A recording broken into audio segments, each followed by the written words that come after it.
Okay, well, welcome everyone to our Facebook Live this evening. My name is Katherine Loflin. I am a board member of the Friends of the Page Walker, which, if you don't know, is basically Cary's historical society. We have been secretly working on a haunted history tour that takes place about High House. And we're just in the middle of getting the script kind of polished up. So we wanted to give you a behind-the-scenes look at where we are with writing some of these stories so you could hear about some of the ghost stories at High House. So I have brought along with me this evening other members of the Friends of the Page Walker. Say hi, everybody. Hi. Hi, Facebook. So they're going to be serving two roles for me this evening. Number one, they're my peer review to make sure my script really has all the spine-tingling stories correct. And they're also serving as my audience as I start trying out costumes and really getting ready to put this show on the road, as they say. Oh, and behind the camera, we have Stephen Lemieux. Say hi, Stephen. Hi. Now, Stephen is actually a Cary native, graduated from Cary High School, and then ran off to be exiled, is what his father says, in California to earn his fortune in cinematography. So he's back here now, and we're going to keep him. And he's really completely overqualified to run our Facebook Live this evening. So we're super grateful, aren't we, everybody? Yeah, Oh, yeah, Stephen. absolutely. Thanks, Dad. So everybody, you have your script with you this evening. I see. Great, great. So I'm going to start walking through this as the tour guide going through the stories. And your job is to kind of stop me and tell me, like, we needed to add something that's not quite right, it's not flowing well, that kind of thing. Does that sound good? Mm-hmm. Yeah. Great. All right, we gotta get going. The sun's gone. Okay, Hollywood, I'm going. Okay, so let's start at the top, as they say in the business, and see how this goes. Good evening, everyone. Thanks for joining us this evening on this haunted history tour of the land that used to be the home of one of Cary's most historical structures, the High House. My name is Katherine Loflin, and I will be your tour guide this evening.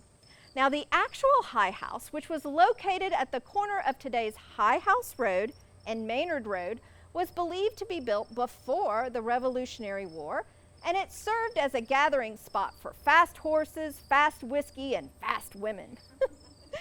It has seen a lot of history, loss, crimes, and even brawls.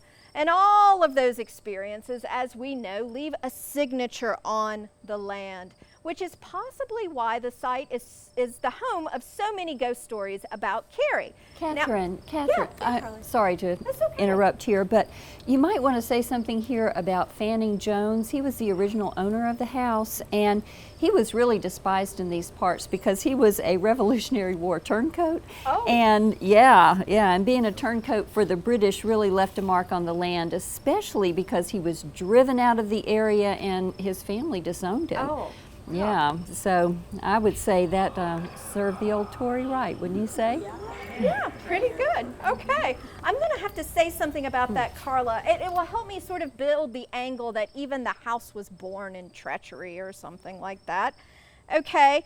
And then, as the script shows, we will pass around to the audience pictures of the High House. Now, these are historical pictures that you guys have helped me curate for this event, so you don't need to see them, but maybe our Facebook audience friends would like to see some of the pictures, Stephen?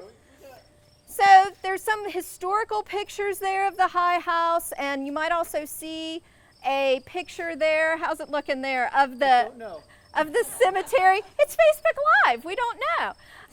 The cemetery, and if you look carefully, we'll try to post these in the comments or something later. At the cemetery, there's a spooky orb that actually Heather Leah got, and almost a face in the bark, if you look carefully. We'll post those later. But the other, Stephen's really making it happen for you tonight, guys. Okay, I think we got it, right, Stephen? Okay, moving on. All right. So it was called the High House because of its tall, imposing two-story structure atop of a hill. So even the house itself seemed almost otherworldly in its presence. And if you don't bring the pictures out again, but if you look at the pictures, it does look like an intimidating spot. So Even the house seemed intimidating. Yeah, I have a note here, Barb, that I was thinking this would be a good moment for me to integrate your story about finding the long-lost cemetery of High House. Yes. Run through that for me so I can get it real Okay, quick. because there was a family cemetery associated with High House. At least we had heard that, and we'd been looking for it and never could find it until one of our Facebook followers actually, yes, thank you, Emily, tipped us off to where it was located and sent a map. And when I looked at the map, I realized it was very close to my house because I live not far from where the High House was located. So I got one of my neighbors and we went on an evening walk to look for it and came to the spot where the cemetery should be. And there was a little park there with a fountain. And we kind of stood there and said, well, where's the cemetery? And, you know, maybe they built this park over top of the cemetery.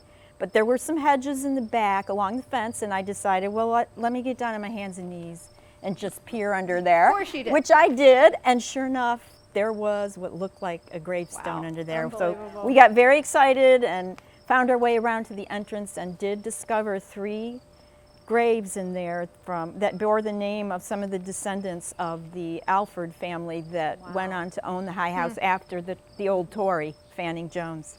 Have you ever seen it, Catherine? You know, once you found it, I ran out there to take a look at it, and maybe it was the time of day or something. I didn't like the vibe out there very much. But then later I went back more during lunchtime, and I guess my mind was playing tricks on me because I felt a lot better in the sunny day than I felt in the evening mist, so to speak, of that graveyard. I mean, it stands to reason, Catherine, that if you go there at night especially, you could get that kind of spooky vibe. I mean, that land from colonial times forward witnessed terrible things. It was slavery, enslaved people, murder, unexplained murder.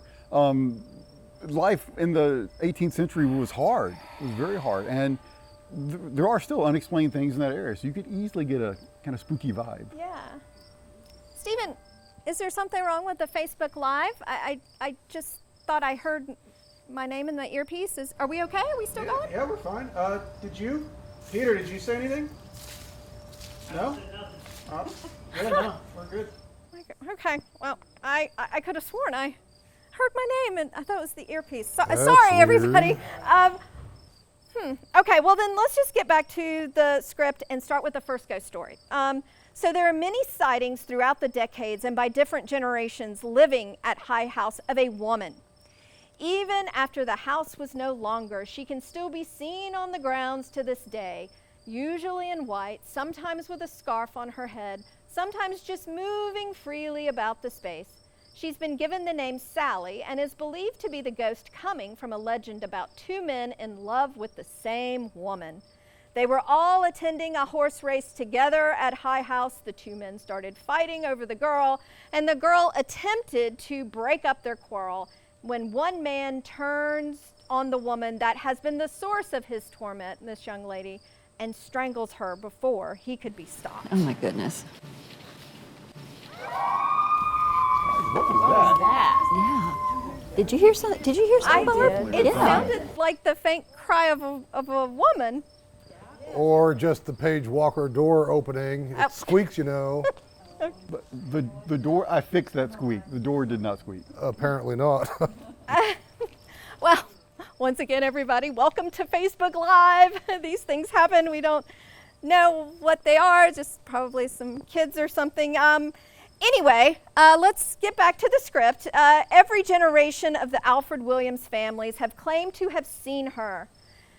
You know, I have a note here. I have an actress that I think would be really good to come in at this point of the tour and just sort of float in the tree line and sort of look out at the audience, just sort of make that story come to life. I like Yeah, that. That's I think really that's a good, good idea. clever. Yeah. I mean, I even like the fact that you brought her tonight, so we can all kind of see how it's going to look. I mean, she's right there. That's really good. Are you seeing what I I didn't saw? see. The lady in white, right there, guys. Oh my goodness. I didn't. Tommy rot. You guys are letting your imaginations get the best of you, and you're on Facebook Live. Yeah, well, I thought I saw something too. Well, whatever it is, it's gone now. I mean, it's kids. I mean, downtown Cary, everybody's coming out in white gowns and things. I'm sure it's fine. Oh, wait. Wait, what did you say, Brent? You Tommy said rot. Tommy rot. What is that? It's just an old expression that means nonsense.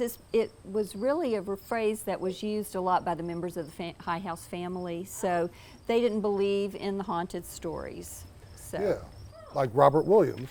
Like me, he didn't believe in this silliness. Yeah, but Brent, Robert Williams eventually came to believe when he saw Sally in the house before the Civil War. He wasn't believing what he was seeing, and he picked up a piece of kindling and threw it right at her.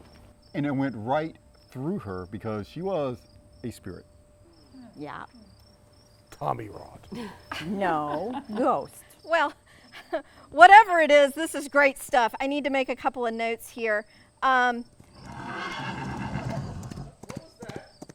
Catherine, we don't have horses here. It certainly That's what that sounded like, right? sounded like a horse. Sounded like a horse. Weird. Did you hear it? There aren't any horses here Right. anymore. I mean, yeah, there are no horses here. There's a story about a riderless horse that dates back to the Civil War, but there are no horses in downtown Cary. You're thinking of the Legend of Sleepy Hollow. No, it's Halloween, but that's not it. There is a story, legend, if you will, that during the Civil War, a Union soldier was brought to this area to be recovering after injury. He brings up with his horse, and you all know the attachment that a human and a horse can have. I mean, it's a very strong bond. And so they bring the soldier inside, and they said the horse was very agitated. You could tell that something was wrong with his rider. Later that night, the guy passed away. He died, didn't survive his injuries. They go out to find the horse the next morning. Horse is nowhere to be found, gone. They search for the horse, can't find him, and they say to this day, you can still hear the horse galloping up and down the road on occasion, and late at night, the weighing and neighing of the horse. Wow. Yeah. Absolutely. Is that, I heard it.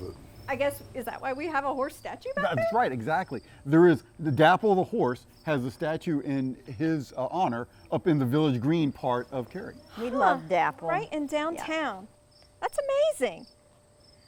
Well, are there any other stories about actually the Page Walker? Now that we're talking about that, maybe I can include those in here now too. Yeah, there was a suicide right here, not at the High House, but right here at the Page Walker. Oh, great. Yeah. Carla, tell me about that. Well, and you know, sometimes that can leave a bit of energy, but this is one. I found this in a newspaper article. This is 1887, News and Observer. 3:30 in the afternoon, a pistol shot was heard on the second floor up there in the Walker Hotel. That's what it was called then. The door was locked from the inside, so nobody could get in. So there's a porch around the front, and they got out on the porch and went peering through the different windows to see which room might have had the gunshot. And they looked through the window, and there's a dead body sprawled out on the floor. It was a suicide. Wow. Yeah. Well, What was that? Did you hear? Where did this happen? and the horse? Carla? Are you sure they're not horses down here? There are no No, this, That was a gunshot.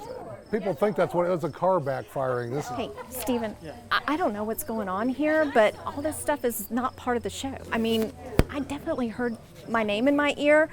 I hear gunshots. They're seeing a woman in the tree line. I'm not doing anything. I don't know what's going on. Are you not putting filters or something through this thing right now?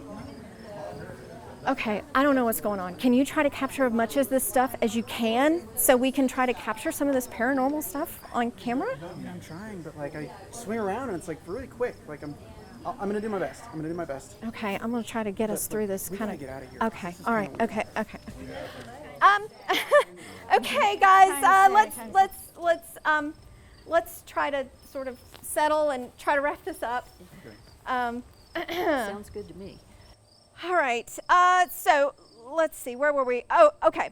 So let me just focus. We just have a little bit more of the script and we'll get through here and we'll be done for the evening. So after the grandfather who had the experience with the ghost lady and he threw the stick through her, he died shortly after that, leaving the house to his son, William Adolphus Williams. Carla, is that right? Yeah. Okay, but I can call him Dolly. They called him Dolly? Yeah, nickname. Nickname. Okay, Dolly Williams. Okay.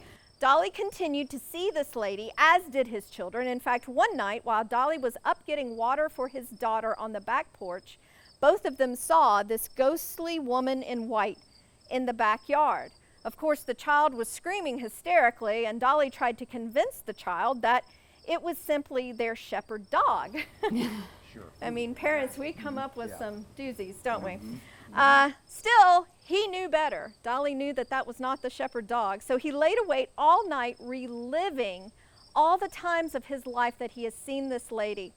And he decided enough was enough. So the next morning, he packed up the house, he packed up the children, loaded up the wagon, and escaped to Raleigh, thereby abandoning the high house.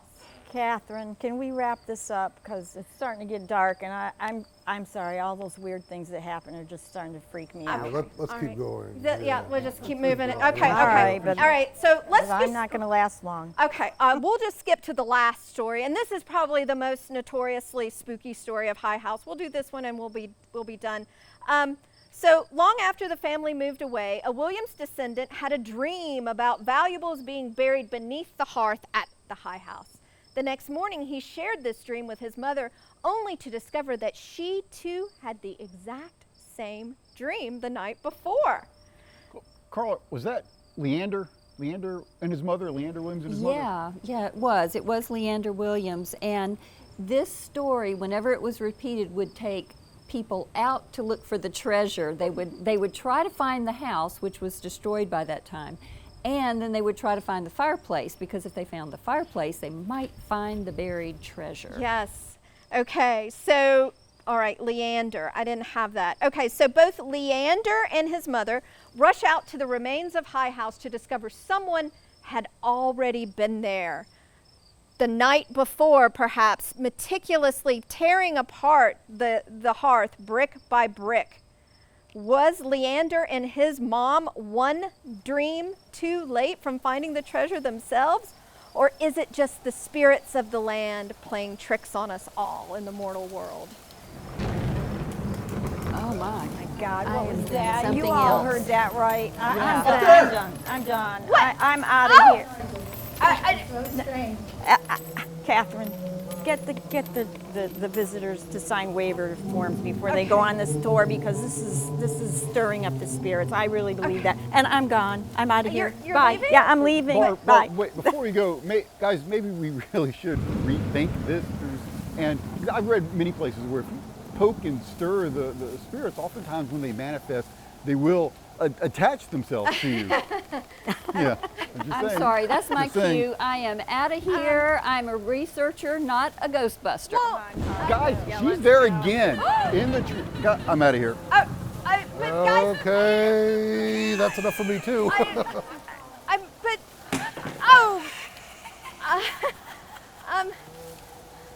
I'm so sorry, everyone, but in the interest of safety and everybody's peace of mind, we're going to need to cancel these tours for now. We'll try to do them at a later time. Stephen, behind you!